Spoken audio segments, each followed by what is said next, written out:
It's about time I did something to reignite that passion I once had for running. It's time to register for a full marathon. Welcome to the Ordinary Marathoner Podcast.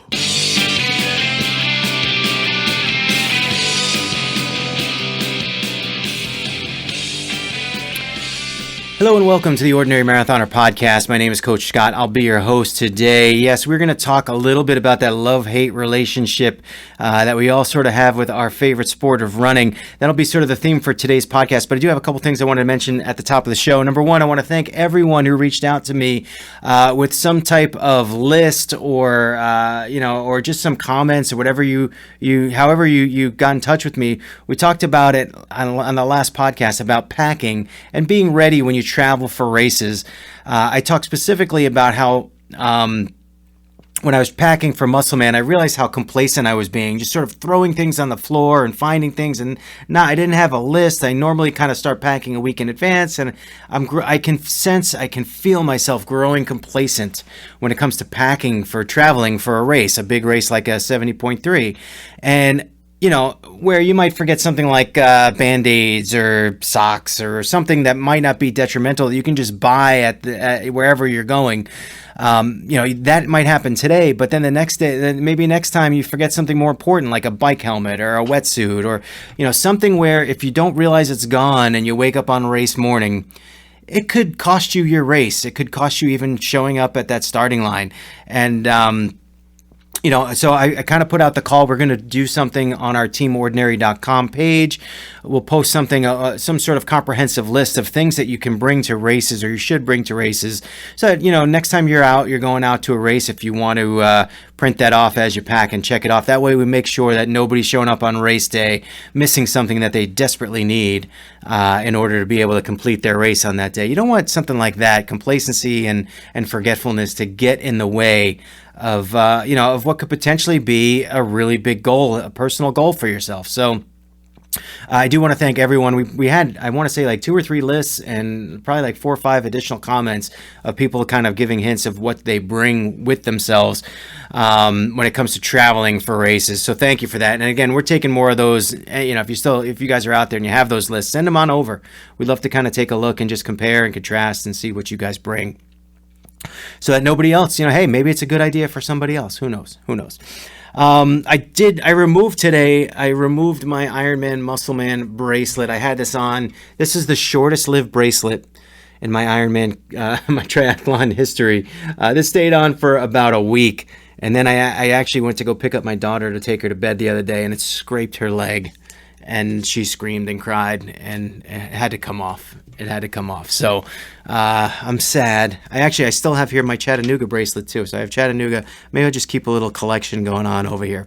Who knows? But but yeah, the bracelet is off. I feel sad. Anyway. Big weekend for us. We're heading up to Lake Placid. We're going to be spectating and also volunteering for the Ironman Lake Placid this year.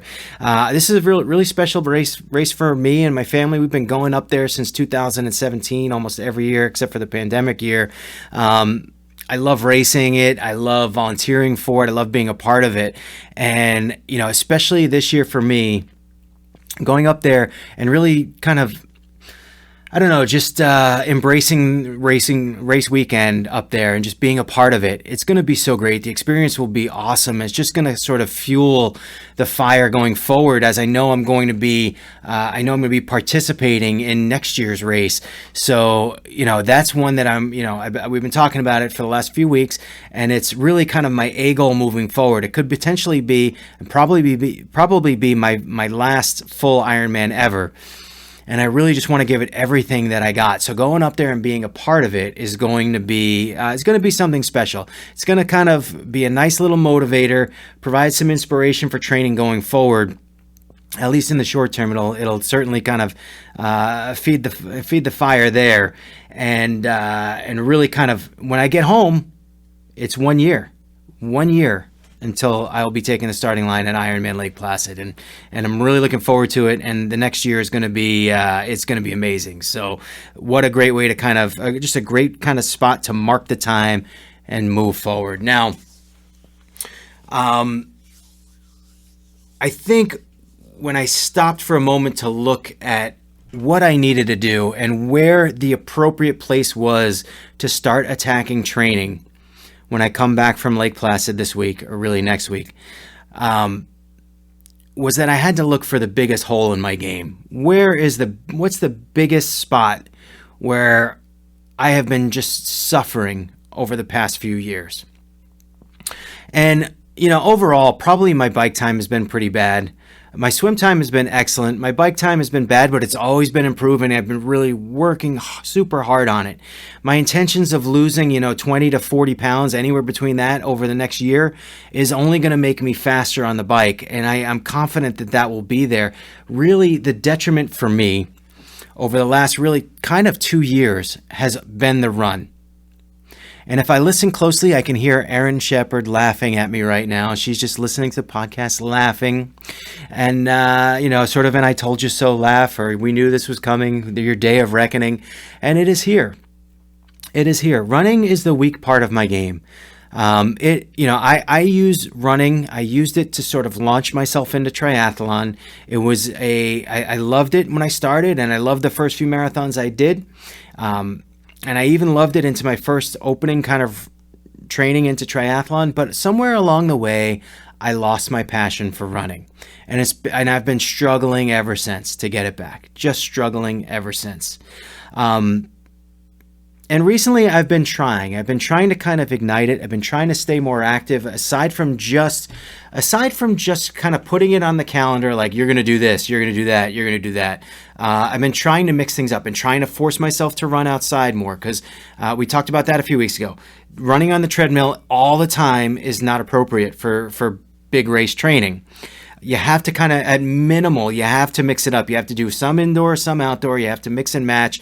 The indoor has its place if it's really bad weather. Obviously, if you have really bad time constraints, it's certainly more appropriate than nothing. I think that treadmills definitely have a role to play. They can be significant training tools with something like tempo runs. Something where you can kind of set that speed and just try to hold on, as opposed to being outside where you tend to kind of let yourself maybe ease off a little bit earlier. Things like that. But to run indoors all the time is not necessarily beneficial to some training. You do have to mix it up. And I've been trying hard to mix and match and to kind of reverse track and look at some of the last few weeks. Before Ironman Muscle Man, I tried to do a 7-mile run on the treadmill, and I did great. My pace was great. It was a little over 10-minute pace, which is good for where I am right now. It felt good. I felt comfortable. I got it done. I didn't feel overburdened when I was done. I wasn't I wasn't in like a really ton of, huge amount of pain. I just felt good that I accomplished it. And a little while later, I did a 4-mile run outside. We had our 4th of July parade. I did the Freedom 4-miler. I tried to hang on to a 10-minute pace as best I could. I did that, but man, it was a struggle. It was a struggle. And for a guy, and again, we talked about this before, but for a guy who once did a half marathon, not even too long ago, a couple years ago, my PR half marathon being close to a 9-minute pace, to have to struggle to hang on to 10 minutes for 4 miles, it'll bash you in the head. It'll make you feel horrible.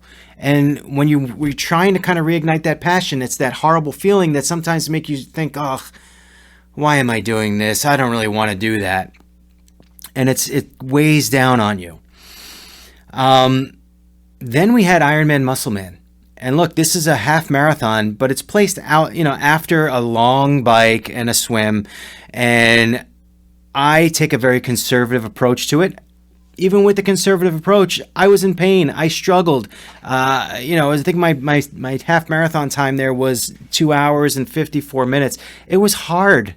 But again, I set myself up to succeed in that I just wanted to get to the finish line. I wanted to improve on my time from last year, which was very similar struggle by just a little bit. And I did that. It was a reasonable goal. But again, I didn't train as hard as I could have on the run. I could have done much better.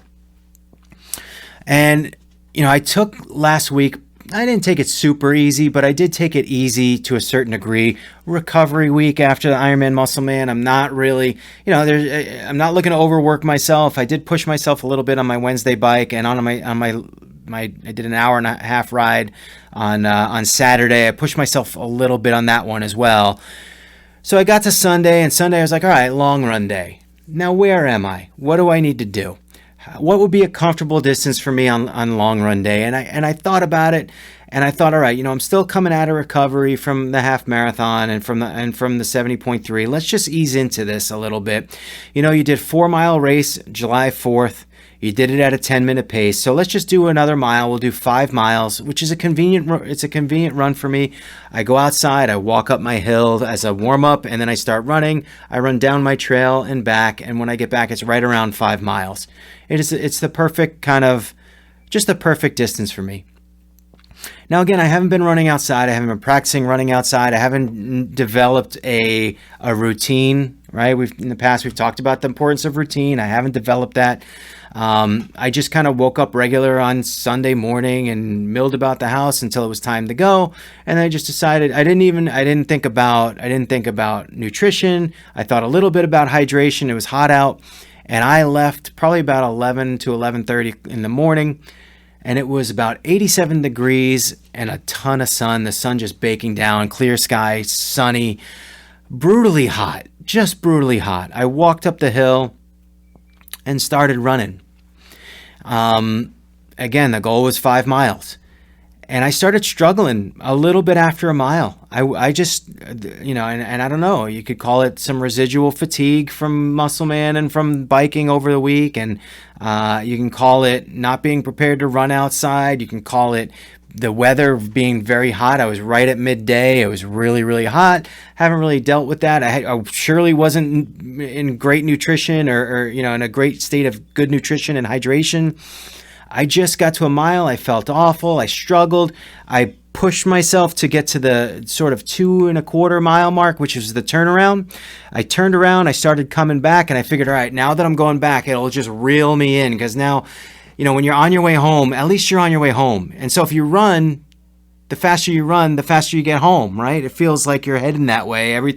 You got some good momentum. But I got to 3 miles, and it was like a tidal wave of everything telling me to stop. Everything telling me to stop. And I did. And I stopped at 3 miles. There was pain. I was breathing heavy. I felt overheated and sweaty and just like I don't know. And I don't know if you guys, sometimes when you don't have that experience of being out there, you get a little bit nervous. And as I get older, I feel like I have this like nervous switch that goes on that says, make sure you're not overheating. You're not going to have heat stroke. You're not going to, whatever it may be. I feel almost more susceptible, and maybe it's because A, I'm getting older, but B, because I haven't been running outside, so I don't have that experience to draw on, that feeling to know that I'm safe and I'm okay. And for whatever reason, that tidal wave of a combination of this really sucks and this is painful with just not caring enough to push forward. I stopped and I walked the final 2 miles home. Although I did add a little interval running towards the end, just so that I felt better about it. But anyway, I stopped my watch. It was 3.0 something, and failed run. And it's hurting me on the inside. It's hurting me on the inside. It doesn't fill me with confidence. It doesn't fill me with with any kind of positive feeling about my current condition in running. But I started thinking about it after I was done, and I started reflecting on it, and I started reflecting on the training that I've done or lack thereof, and how I'm not paying attention. I'm not being smart. Going out without the proper nutrition and hydration, going out just in the middle of the day, as opposed to waking up early and trying to get out, or as opposed to just even looking. I didn't even look at the weather report. So just exposing myself to the midday sun, super unprepared. And the thing is, And this is the thing that I love about running. This was one of the things that when I started thinking about it, I was like, if it's one thing that running is honest. It's truth. You're going to go out there on any given day and you are going to run. And at the end of the day, you push the button when you start, you push the button when you stop, and in the middle is truth. That is what you are that day. That is how fast you are. That is how far you can run. Whatever workout maybe that you might have had devised for that day, that is how you execute that workout. That's it. That's what you did today. That the sum of all your efforts gets put into that calculation, and then spits you back out truth. And how when I started thinking about a broader picture, how we are surrounded in this day and age by the lack of truth, in essence by fraud, and how much you look to the left, you look to the right, you look at locally, and I'm not talking about government, I'm talking about just everywhere. I'm talking about the reason why Marathon Investigator has just a endless supply of cheaters in our sport. I look at, you just turn on TV and it's like, or go to Twitter, it's disgusting. Go to, someone says something, then there's got to be a fact check on the person that says something. And then the people who said it originally have to then mock the fact check. We can't even get facts straight. Everything is messed up. There is no truth. I will give you a new fraud story. Steph and I came out of Panera the other day. We're walking in the parking lot. We hear some music. It's really nice music. It's an electric violin, and it's playing that John Legend song, all of me, right? All of me, all of you, all of me, all of you, whatever. That one. Sounds great. Sounds beautiful. They're all the way at the other end of the parking lot, and I look and I see the guy playing, and I see the woman. She's holding a can or something. She's obviously looking for money. And she waves it at me like, come give us money. And it's a beautiful song. And I feel like, maybe, but I didn't. I didn't give them money. And I went home and I just said, all right, it's kind of nice. It's nice. You know what? Sometimes it's like, I almost felt bad that I didn't give them money, because it's like, all right, here's a person who has trained likely for years to be able to play this instrument so beautifully, hours and hours, days and days, months and years, to be able to play this music so beautifully, and just kind of, you sit and, sometimes you would go to a parking lot, you hear music, you're like, oh, who's playing the loud music? But this was like really nice. And you're like, and you kind of feel bad that someone was able to dedicate their lives enough to learn to play an instrument so beautifully, yet is having struggled through life, that they have to sit in a parking lot and sort of beg for money, right? You almost feel bad. So I come home and we start looking at Facebook later on the night, and I find someone made a comment on one of our local pages about going down in the parking lot and seeing this person and donating money. That the woman also said that she needed size 5 diapers for her child. When someone else intervened and said, it's a complete fraud. It's a complete scam. And I thought to myself, how could that be? Why would someone do that? And how would they pull this thing off? And so, first of all, the diapers, they're very easy to kind of, people will go in and they'll buy the diapers. They're expensive.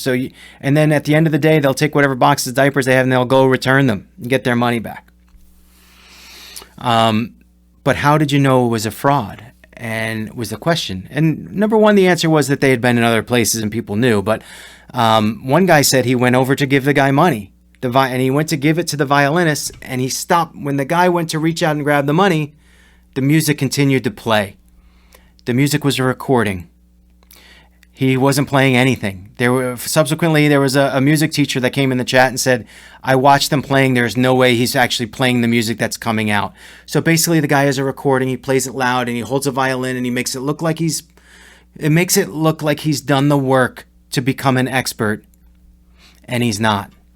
And when we are surrounded like stuff like that, we're surrounded with stuff like that day in and day out, all over the place, right? It feels like anyone who, it it's sad because I feel like growing up, you always used to kind of like look up to the people who are successful and want to be like them. And now sometimes you look at them and you say, well, how did they screw somebody over in order to get that? How were they lucky enough to do that? Like, we've lost that ability to kind of like look at someone and say, hey, I admire them for their hard work, because we almost assume, and I feel bad saying it like that way. We almost assume that that success is naturally tainted because you can't earn success through just hard work. But you know what? When it comes to running, there's truth. When it comes to running, there's no excuses. There's no way around it. There's no way to be able to run faster or longer without putting in the work to do it. I mean, yeah, you can go and cut a course, sure, have a blast. And you may deceive others into thinking that you're better than you are, but you know how good you are, how honest you are, and you can go out there, and one of the beauties of this sport is that the harder you work at it, the better you get, and there's no faking. And that's what I love about running. That's kind of like, you get out of it what you put in, right? There's no frauds about running. There's no, the watch is the truth, right? The watch it reveals the truth, and there's no way around it. And in today's society, I think especially we need that. Am I getting preachy here? Jeez, I gotta slow down. And so that being said, I looked at this 3-mile run that I did. And look, you can call it excuses if you want, and to a certain degree there probably is. I stopped when I stopped. But you can also do some analysis, and you can know that the nutrition and hydration wasn't there, and you can know that I went out on a really hot day at a really hot time, and you know that I didn't necessarily have the training background in that sport, in this discipline right now. I'm not ready to go outside and do a 5-mile run and feel completely 100% confident because I haven't done a lot of them. So there was one way to resolve this problem, and it's to train. And it's, and it needs to be solved. And it needs to be solved, especially when I have this. In 1 year from this weekend, I will be going to Lake Placid to do a full Ironman, of which I have to do a full marathon as part of that, after a huge bike and a huge swim. There's no way I can fake that. I can't fake that. And so it kind of comes full circle back to some other topics that we've talked about over the course of the last few years. Here is this big giant goal that I have. Here is this problem that I have, that I am undertrained when it comes to running. I have been, I have lacked that passion. I've lacked that goal. What can we do to kind of throw something in there to get me up and moving? And the answer was simple. It's time to do a full marathon again. And, I'm lucky enough that I have friends and I have a team surrounding me. And it's even the athletes that I coach, which, I get a lot of inspiration from them.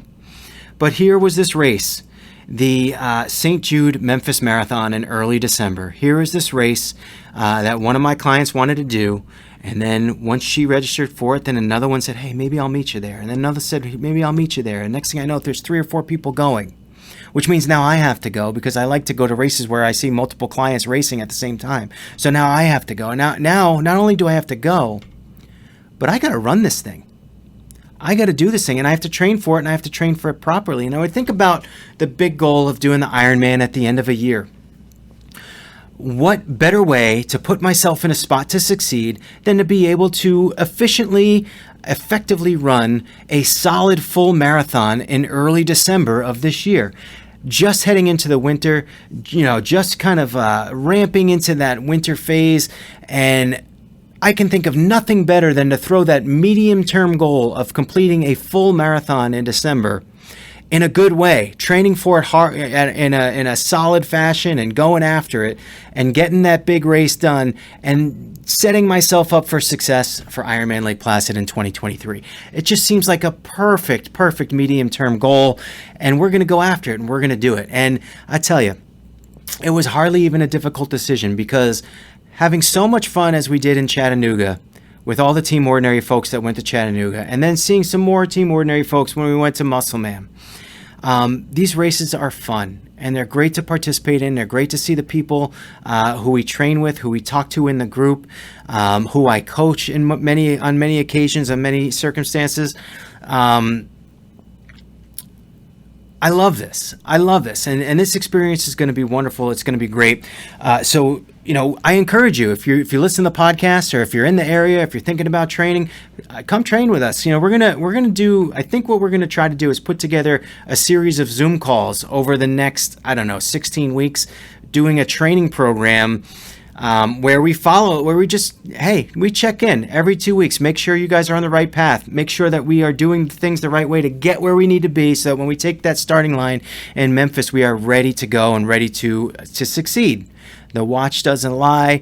I am excited about this. I'm excited about having this sort of, one thing I've always been is a lone wolf trainer. I've always kind of been on my own, train on my own, just do things by myself. I like doing it that way, but over the years, sometimes it's been a struggle, and especially when it's come to running. So to be able to kind of overlay this team dynamic, I think is really going to be helpful for me, is really going to be positive.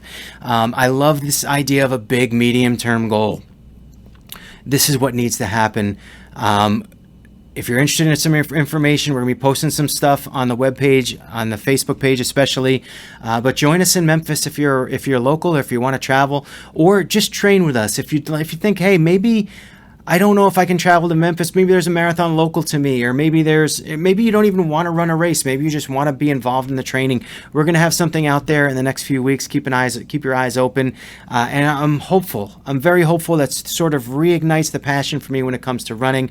Running was my first love when I started doing endurance sports. The first New York City Marathon, still to this day, probably the greatest feeling of achievement that I've ever had in this sport. And it'd be nice to kind of just get in touch with those feelings again, and that experience again, as we train and do it in a group heading to Memphis. So thank you guys for listening. Looking forward to the next few weeks and really next few months training. You're going to come along for the ride if you're listening to the podcast. And again, thank you for listening. And remember, every day is an ordinary day unless you make it extraordinary. So get after it, guys.